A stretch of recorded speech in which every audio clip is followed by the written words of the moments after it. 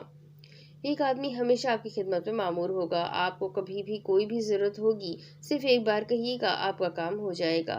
میں صرف آپ کی بیٹی کو اپنی بیوی نہیں بنانا چاہتا، بلکہ میں آپ کا بیٹا بھی بننا چاہتا ہوں، اس نے عاجزی سے کہا۔ سمندر خان نے فوراً وہ چیک اٹھا کر غور سے الٹ پلٹ کر دیکھا، پھر چہرے پہ بڑی سی مسکراہٹ سجائے کہا، بیٹا آپ جب چاہے نکاح کر سکتے ہیں، لیکن انکل میری ایک شرط ہے، اس نے کچھ سنجیدگی سے کہا۔ کیا شرط ہے؟ اب تو اسے ہر شرط منظور تھی۔ گلالے آپ لوگوں سے ساری زندگی نہیں مل سکتی۔ اس کی بات پہ وہ کچھ دیر خاموش رہ گئے۔ وہ کبھی اسے دیکھتا اور کبھی چیک کو، اور آخرکار اس نے غیرت پہ چیک کو ترجیح دی تھی اور اس نے حامی بھر لی تھی۔ دروازہ کھٹکھٹانے کی آواز پہ وہ اپنی سوچوں سے باہر آیا۔ لالی ابھی تک اسے ہی دیکھ رہی تھی۔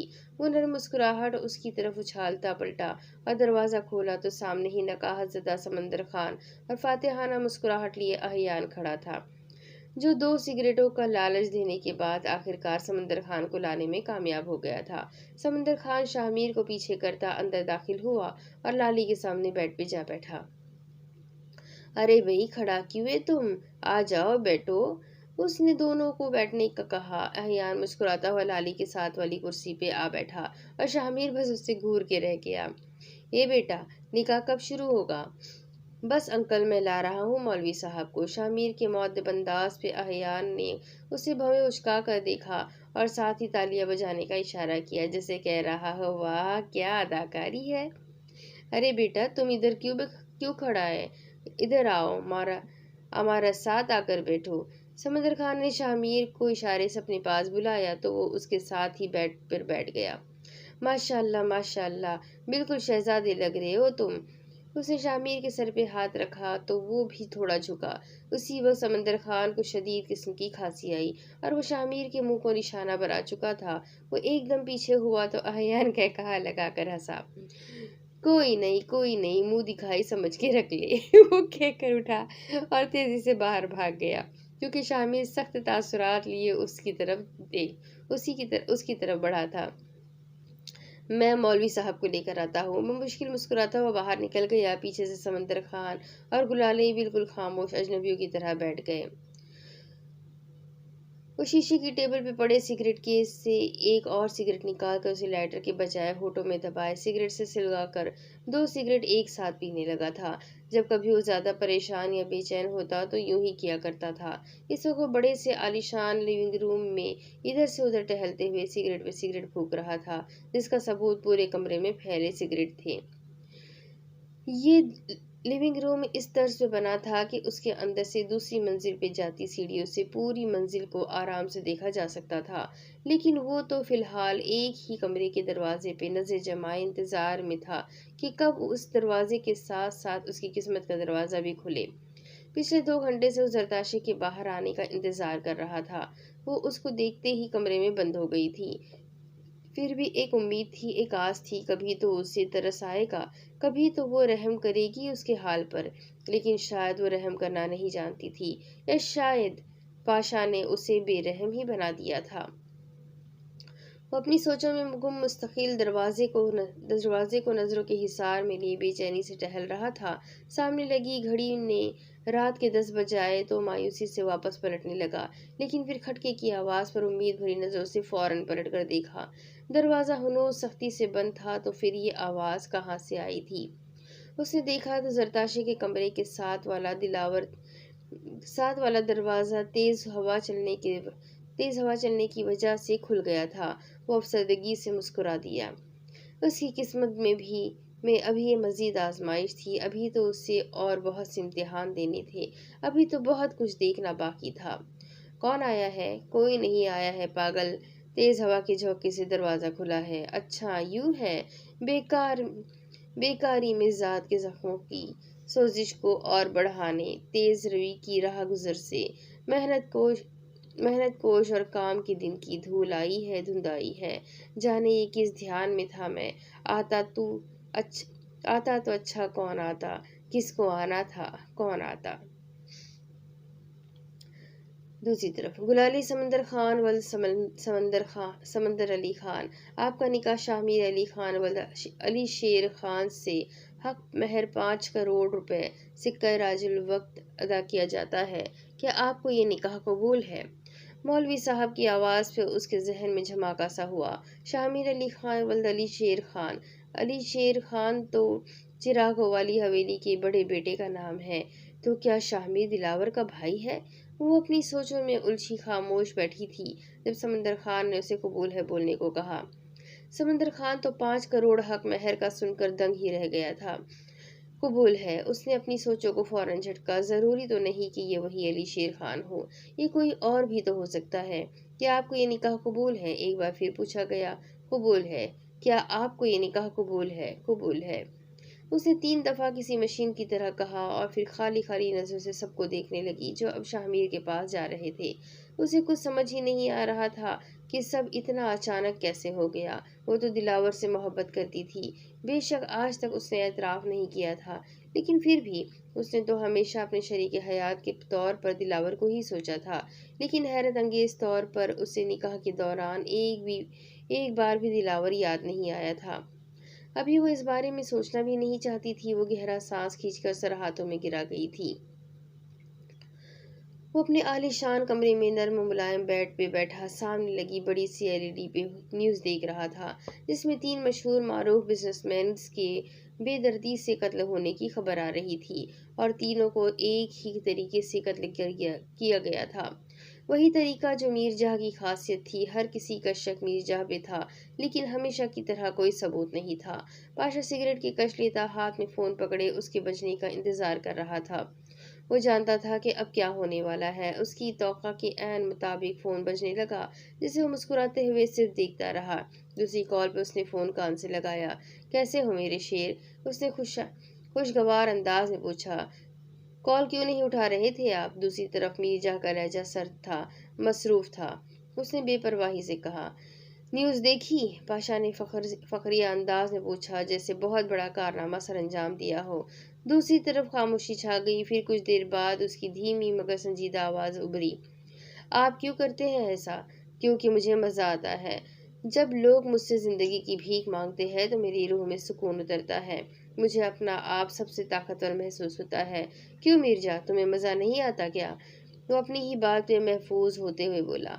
آپ کا ضمیر آپ کو ملامت نہیں کرتا؟ جانے کیوں وہ آج کچھ اداس سا لگ رہا تھا۔ نہیں میر جاہ، میرا ضمیر مر چکا ہے، اب مجھے ملامت کرنے والا کوئی نہیں ہے۔ اس نے اپنے بالوں میں ہاتھ پھیرتے ہوئے ہنکارا بھرا۔ آخر کبھی تو آپ کے دل میں رحم آتا ہوگا، کبھی تو سوچا ہوگا کہ کیا کر رہے ہیں آپ اور کیوں کر رہے ہیں آپ؟ کیوں ہے ایسے پاشا؟ آخر کیوں؟ اپنی اسی طاقت اور پیسے کا استعمال آپ لوگوں کی بھلائی کے لیے بھی تو کر سکتے ہیں۔ پاشا اس کی بات پہ بے اختیار کہا لگا کر ہنسا۔ تم کتنی اچھی باتیں کرتے ہو نا میرے شیر، تمہاری باتیں سن کر دل کرتا ہے سب کچھ چھوڑ چھاڑ کے مسجد کا امام بن جاؤں۔ پھر یاد آتا ہے کہ میں کون ہوں تو ہنسی آتی ہے تمہاری باتوں پر۔ کاش کہ تم جان پاتے پاشا اتنا برا نہیں تھا۔ وہ غمگین مسکراہٹ لیے بول رہا تھا، لیکن لہجہ بالکل عام سا تھا۔ میں برا نہیں تھا میر جاہ، کوئی بھی ماں کے پیٹ سے برا نہیں ہوتا، لوگ برا بننے پہ مجبور کرتے ہیں، اور پتہ ہے کیا؟ میں نے اچھے لوگوں سے سیکھا کہ برا بننا کیوں ضروری ہے۔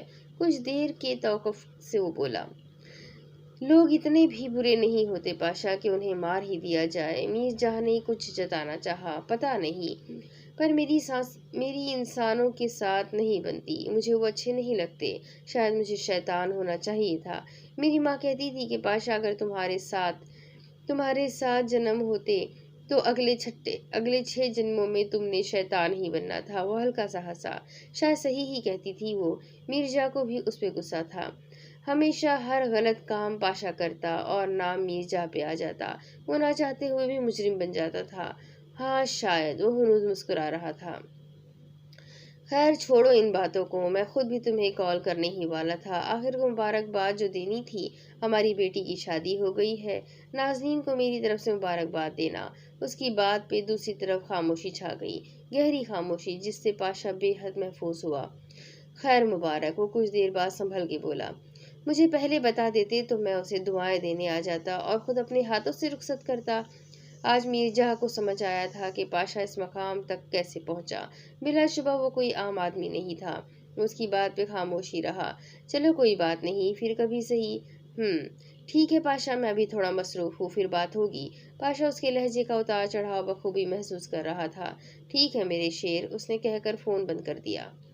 وہ کمرے میں داخل ہوا تو سمندر خان اور احیان کو کہے لگاتے دیکھ کر مایوسی سے سر ہلایا۔ یار تمہارے سسر تو بڑے خوش اخلاق ہیں، ان سے ہی کچھ سیکھ لو۔ احیان نے اس کو بیٹھتے دیکھ کر اس کے ازلی سنجیدہ چہرے پہ چوٹ کی تو وہ رسماً مسکرایا۔ احیان تم ذرا باہر جاؤ، مجھے انکل سے کچھ بات کرنی ہے۔ اس کے سنجیدہ انداز پہ وہ اسے تنگ کرنے کا ارادہ ترک کرتے سر ہلاتے ہوئے اٹھ کر باہر چلا گیا۔ ہاں بیٹا، کیا ہوا، خیریت تو ہے؟ سمندر خان نے فکر مندی سے پوچھا۔ دیکھیں انکل، مجھے گھما پھرا کر بات کرنے کی عادت نہیں ہے۔ مجھے خبر ملی ہے کہ میرے بزنس پارٹنرز میرے پیچھے سے کمپنی کو نقصان پہنچا رہے ہیں، اسی لیے مجھے جلد از جلد لاہور واپس جانا ہوگا۔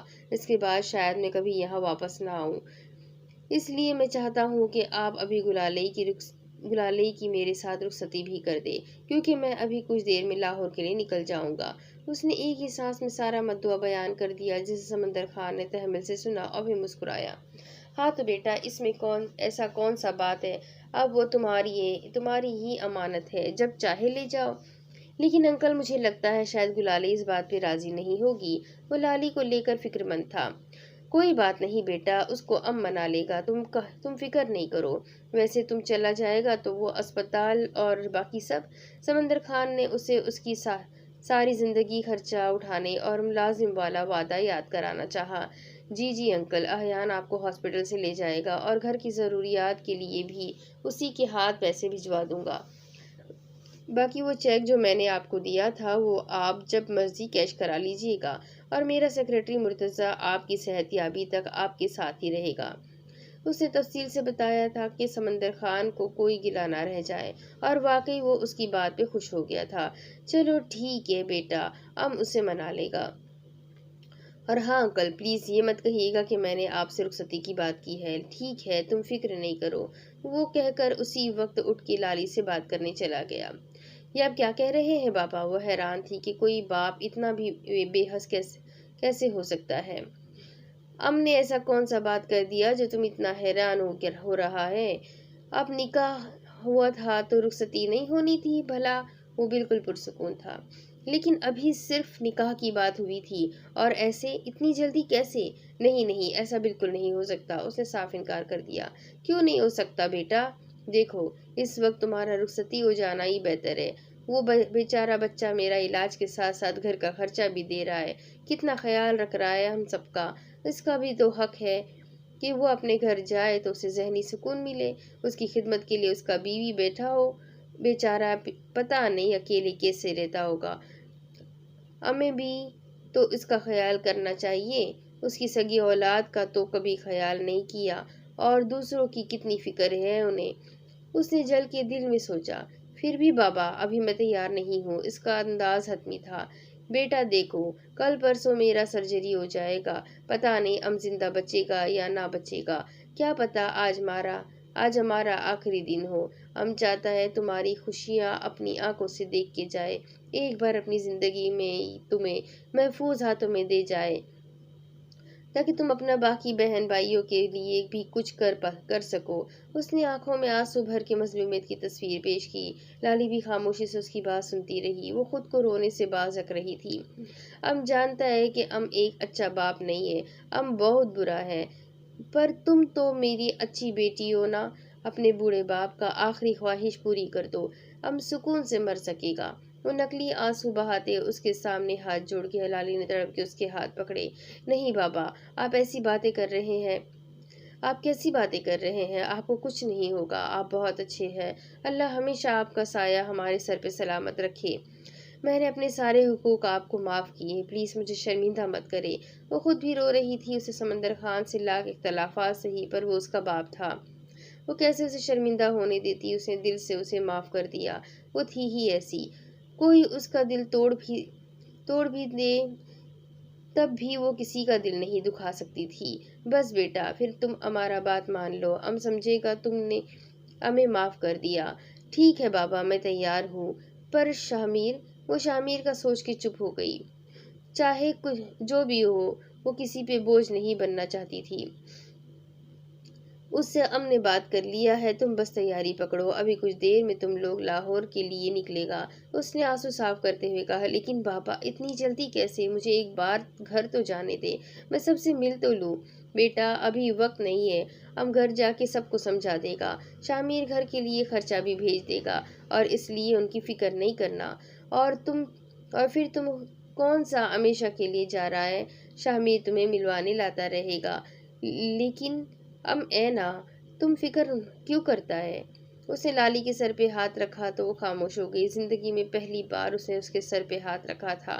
باپ کے پرشفقت انداز پر وہ اندر تک سرشار ہو گئی تھی۔ ٹھیک ہے بابا، وہ ہلکا سا مسکرا کے مان گئی۔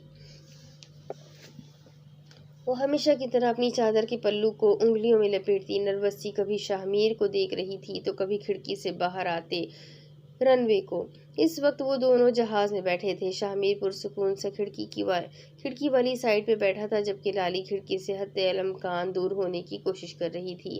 وہ جانتی تھی کہ جہاز ٹیک آف ہوتے ہی اس کی چیخوں سے ہلنے والا ہے۔ اسے اونچائی سے بہت ڈر لگتا تھا۔ یہ الگ بات تھی کہ اس کا گھر پہاڑوں میں واقع تھا۔ شامیر جانتا تھا کہ ایسا کچھ ہوگا، اسی لیے اس نے ایگزیکٹو کلاس کی ساری ہی سیٹیں بک کروا لی تھی۔ وہ اسے اپنے چارٹرڈ طیارے میں لے جانا چاہتا تھا، مگر فی الحال وہ اسے کسی کی نظروں میں نہیں لانا چاہتا تھا۔ لالی کل رات کو بہت تھک گئی تھی، تبھی اس نے آج شام کو نکلنے کا ارادہ کیا تھا، لیکن اس دوران بھی اسے گھر نہیں جانے دیا تھا، بلکہ وہ دونوں سمندر خان کو ہاسپٹل چھوڑنے کے بعد شامیر کے اروج والے گھر ہی آ گئے تھے۔ جہاز ٹیک آف ہونے کی اناؤنسمنٹ ہونے لگی تو وہ دل ہی دل میں جانے کون سی دعائیں پڑھنے لگی۔ شامیر اسے گہری نظروں سے دیکھ رہا تھا، جو اس کے بے حد اصرار کے بعد اس کے لائے گئے بلیک لانگ فراک اور چوڑی دار پاجامے میں تھی۔ اس پہ اپنی کالی چادر لپیٹے سادہ سی اس کے دل میں اتر رہی تھی۔ اسے خود کو دیکھتا پا کر شامیر نے فوراً نظروں کا رخ موڑا۔ شامیر! اس کی ڈری ہوئی آواز پہ اس نے چونک کے دیکھا۔ یہ گر تو نہیں جائے گا نا؟ اس نے ایک نظر دوڑا کر تصدیق چاہی۔ شامیر اس کی بات پہ مسکرایا۔ جہاز اڑنے کے لیے ہوتا ہے، گرنے کے لیے نہیں۔ اس نے اسے کسی چھوٹے بچے کی طرح سمجھانا چاہا۔ اور اگر اڑتے اڑتے گر گیا تو؟ اسے اس کی بات پہ یقین نہیں آ رہا تھا۔ میں نے سنا تھا پریاں اڑ سکتی ہے، اس لیے آپ کو فکر کرنے کی ضرورت نہیں ہے۔ فکر تو مجھے کرنی چاہیے، اس نے مصنوعی پریشانی سے کہا۔ مجھے ڈر لگ رہا ہے، وہ اس کی بات نظر انداز کرتے ہوئے بولی۔ کس سے؟ جہاز سے؟ اس نے انگلیاں چٹکاتے کچھ شرمندہ سا ہو کے کہا۔ وہ پہلی بار جہاز میں بیٹھی تھی، اس لیے ڈرنا تو فطری بات تھی، لیکن وہ اپنا ڈر شامیر کے سامنے ظاہر کرتے ہوئے شرمندہ ہو رہی تھی۔ شامیر اس کی کیفیت کو سمجھتے ہوئے چہرے سے بلیک ماسک اتار کے تھوڑا سا اس کی طرف جھکا۔ ایک راز کی بات بتاؤں؟ اس نے رازداری سے کہا تو لالی نے اسے سوالیہ نظروں سے دیکھا۔ مجھے بھی ڈر لگ رہا ہے۔ کس سے؟ اس نے الجھ کے پوچھا۔ جہاز سے، اس نے کندھے اچکائے۔ آپ کو کیوں؟ آپ پہلی بار تھوڑی بیٹھے ہیں۔ میں پہلی بار ہی تو بیٹھا ہوں، وہ اس کی شرمندگی کم کرنے کو بولا۔ لیکن آپ تو بزنس مین ہیں نا، اور امیر بھی ہے۔ اسے حیرت ہوئی تھی کہ اتنا بڑا اور امیر بزنس مین پہلی بار جہاز میں بیٹھ رہا تھا۔ ہاں، تو امیر ہونے کا مطلب یہ تھوڑی ہے کہ میں ہر وقت جہاز بنا رہوں۔